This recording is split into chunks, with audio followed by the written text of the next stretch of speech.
Bonsoir mesdames et messieurs, chers internautes, bienvenue dans le Flash Actu de ce 25 avril 2024. Les modifications du code électoral au Bénin de 1990 à aujourd'hui, le code électoral, le vivre ensemble et la participation de tous à la construction de la nation. C'est le thème du colloque organisé par la conférence épiscopale du Bénin et soutenu par les autres confessions religieuses qui s'est ouvert ce 25 avril à Cotonou. Il réunit les acteurs politiques de l'opposition et de la mouvance, des organisations de la société civile et d'autres composantes de l'État. Il s'agit pour les différents acteurs de mener ensemble une étude des différentes modifications du code électoral du Bénin, de réaliser une analyse critique, objective et constructive du code électoral modifié et complété en 2024 afin d'évaluer sa pertinence par rapport aux autres codes et enfin de mettre en évidence le lien à maintenir entre le code électoral, le vivre ensemble et la participation de tous aux autres élections dans la construction du pays. Au début des travaux, le président de la conférence épiscopale a exhorté chaque participant à faire preuve d'acceptation et d'accueil des autres dans le cadre du dialogue, que nul ne reste camper sur sa position, que nul ne se radicalise, que nul ne se mette dans une position d'étouffement ou d'enfermement qui empêche les autres d'exister, a demandé l'archevêque de Cotonou, Monseigneur Roger Humbedji.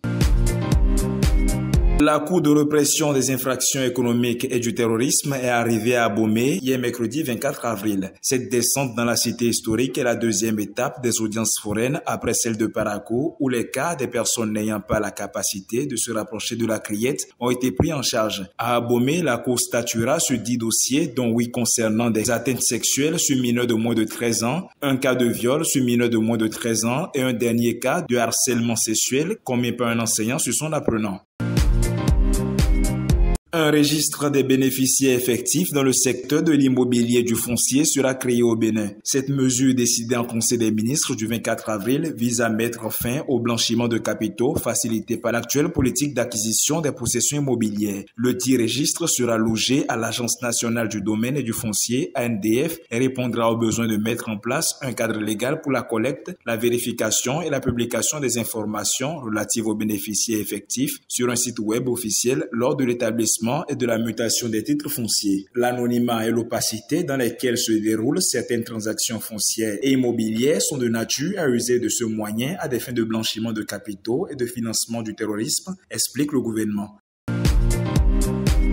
Enfin, dossier bavure policier à Natitengo, une peine de 6 mois d'emprisonnement ferme est requise contre 3 agents de la police républicaine avec une amende de 150 000 francs au parquet près le tribunal de première instance. L'un d'entre eux est accusé pour coups et blessures volontaires et abus d'autorité. Ces 2 acolytes sont poursuivis pour complicité de coups et blessures volontaires et abus d'autorité. La victime est condamnée à une peine de 6 mois de prison avec sursis. Quant à l'auteur de la vidéo, il a obtenu la relaxe pure et simple. Le 4e policier étant un officier de police judiciaire sera jugé par la Cour suprême dans les jours à venir. Mesdames et messieurs, ce sera tout pour le Flash Actu de ce 25 avril 2024. À demain pour un autre numéro.